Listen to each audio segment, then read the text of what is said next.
Welcome to Paul's Cyber Files, your trusted source for uncovering the world's most dangerous cyber threats, hacking tactics, online scams, and digital deception one file at a time. Paul Cyber signing in, exposing case file 004. He was 16, no formal training, just a laptop, curiosity, and a grudge.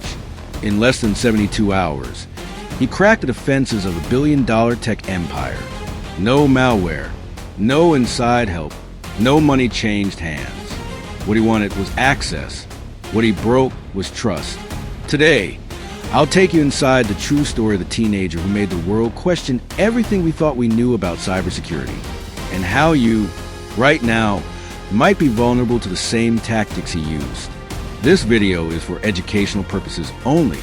We do not promote or glorify hacking, cybercrime, or illegal activity. Viewer discretion is advised for educational content surrounding cybersecurity breaches. Welcome back to Paul's Cyber Files, where we expose the true stories behind today's most mind-bending digital crimes and break them down so you can stay protected. Today's case is not about some elite state-sponsored group or a global ransomware syndicate. It's about a teenager, a loner, someone who uses keyboard the way others use crowbars. And the system he cracked? It belonged to one of the most unhackable corporations in North America. A firewall that cost over $68 million to build, protect, and maintain. But let's rewind, because Alex is not his real name, wasn't just another script kiddie. He was on a mission. Alex was just 16 when the breach happened. He lived with his mom, a nurse who worked night shifts, and his younger sister. No father in the picture. Quiet, highly intelligent, barely passed school. But give him a command line, and he became fluent in a language few adults even understood. His world wasn't school or sports. It was a terminal window. And what he stumbled upon in a forgotten developer forum would set everything in motion. One post. A leaked dev environment URL from a subcontractor working with TechCore, a Fortune 500 cybersecurity solutions firm. The contractor thought the link was private. It wasn't. Alex tested the subdomain, and it worked. Before we go deeper, don't forget to subscribe and tap the notification bell, not just for stories like this, but for the lessons buried in them. You might not be a hacker, but you definitely have something worth protecting. The exposed URL led to a sandbox environment used by TechCore's junior DevOps team. Most would have stopped there. Alex dug deeper. He inspected the source code, found and used JavaScript files referencing internal APIs. One of them pointed to a legacy OAuth endpoint, and that's where things unraveled. TechCore had left an outdated authorization mechanism active, but not documented. Alex tricked the system into issuing him a dev-level token. Now, he wasn't just looking, he was inside. Now, here's the turning point. Alex didn't steal data. He didn't deface anything. He didn't even tell anyone at first. He just watched. He created a local mirror of the dev environment and observed how TechCore systems communicated. He saw vulnerabilities, authentication gaps, dev secrets hard-coded into scripts, even internal documentation exposed in plain text. Weeks passed. He began journaling every finding, planning to send it all in one anonymous dump. But the longer he watched, the more something changed. It wasn't just about curiosity anymore. It became about control. Let's break down what Alex exploited, because the same oversight might exist in your company, your school system, even your favorite apps. OAuth misconfigurations. Companies sometimes leave test tokens active in production environments. These can be spoofed or reused if endpoints aren't patched. Hard-coded secrets. Instead of using environment variables, some developers write usernames and API keys directly into code. A huge risk. Lack of audit trails. The dev environment wasn't monitoring failed or anomalous requests. So Alex slipped in undetected. Lesson: always secure test environments like production. On day 73, Alex made a mistake. He accessed a live monitoring tool, one that did log IPs.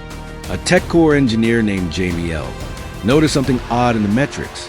An unusual traffic pattern from a residential IP hitting a dev dashboard at 3:17 a.m. She flagged it. The security team began watching, and suddenly, the kid who thought he was invisible was being tracked. Tech Core went into full incident response mode. An internal breach confirmed. But what was the goal? Who was behind it? They feared a nation-state actor, or ransomware. Instead, they found suburban teenager 2 states away, using an old ThinkPad with cracked screen. The FBI was called. A quiet investigation began. The goal? Don't spook him. Let him make one more move. He never saw it coming. No dramatic countdown. No alarm. Just the sound of his mom's voice downstairs. "Alex, there's someone here to see you." Agents entered quietly. They took his laptop, his journals, his notes. He was arrested on charges related to unauthorized access under the Computer Fraud and Abuse Act. Here's where the story twists again. Tech Core didn't press for the harshest punishment. Why? Because of what Alex didn't do. He didn't ransom the data. He didn't sell access. He never went public.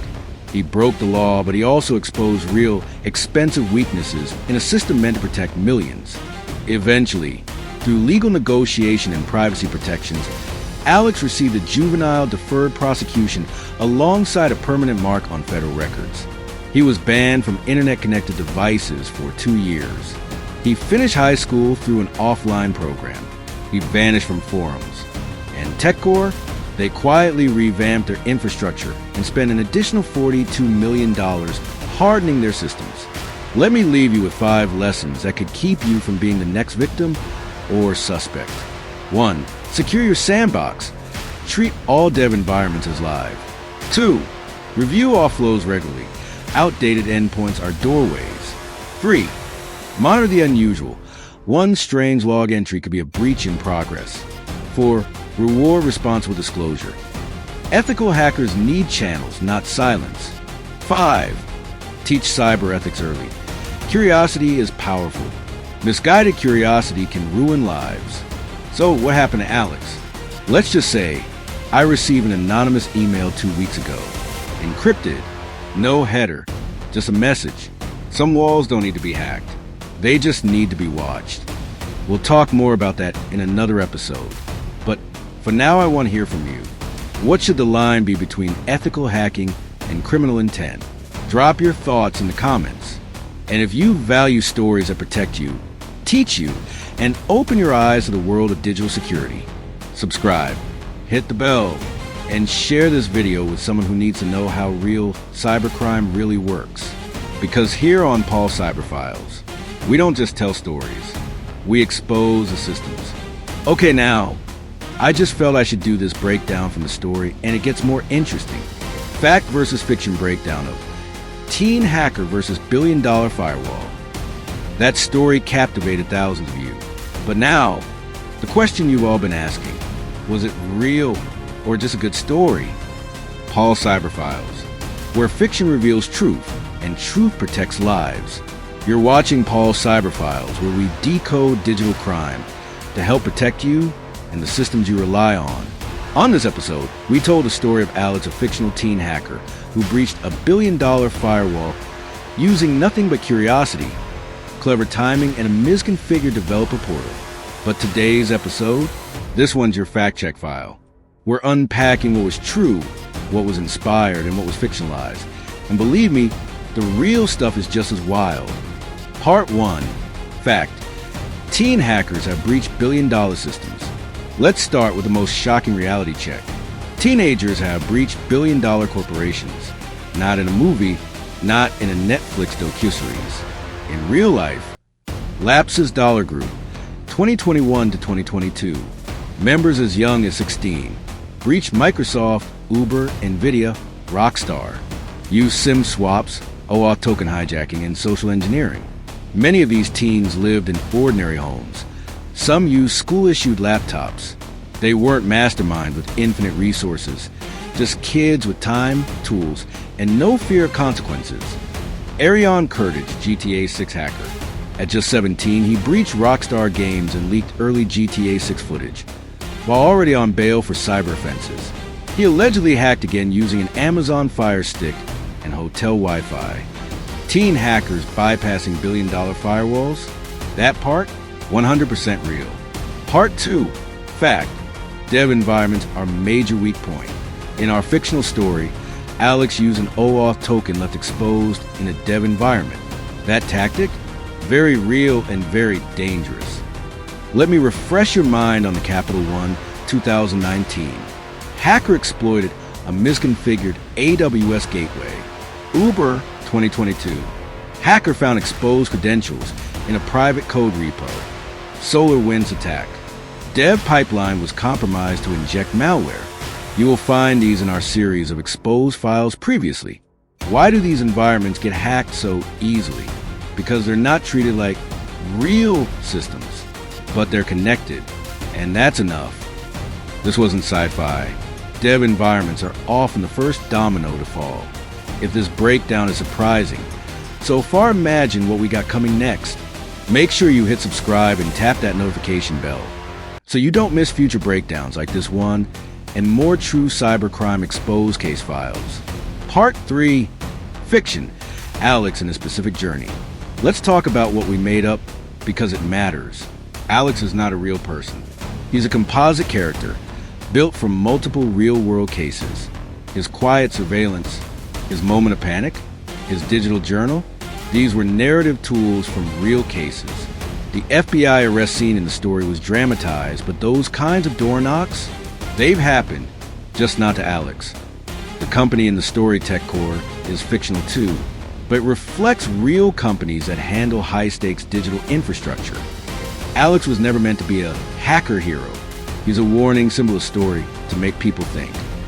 Part 4, Fact. Legal consequences are brutal. One line from the story stuck with a lot of you. I didn't steal anything, I was just curious. And that's where so many real hackers miscalculate. Computer Fraud and Abuse Act, CFA. Teen hackers facing felony charges. Restricted from computer access for years. Blocked from scholarships and jobs. Even if you don't sell data, even if there's no damage, unauthorized access is still a federal crime. And courts are not lenient just because you're 16. Part 5, Fact. Companies sometimes settle quietly. In our story, TechCore chose not to ruin Alex's life. Believe it or not, that part's not pure fiction either. Teen hacker offered internship after breach.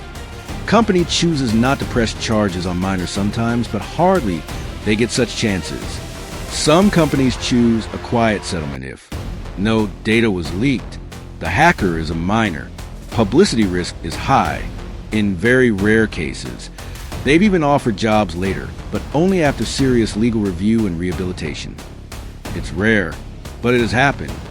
Part 6, Fictional touches for education.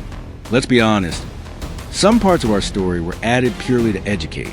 The message, some walls don't need to be hacked, they're wide open. That's symbolic. The deep journaling by Alex, based on real habits, but dramatized. And let's not forget the clean outcome in the story. That's a rarity. Most real-world breaches leave serious damage behind.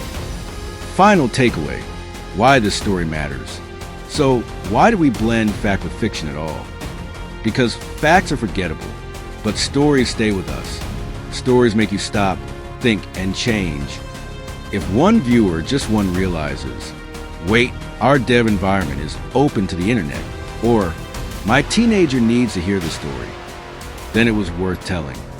Now I want to hear from you. Should we cover only real cases moving forward? Or do you appreciate these fact-based dramatizations? Subscribe if you haven't already, and hit that bell so you don't miss the next digital deep dive. You're watching Paul's Cyberfiles, where fiction reveals truth, and truth protects lives.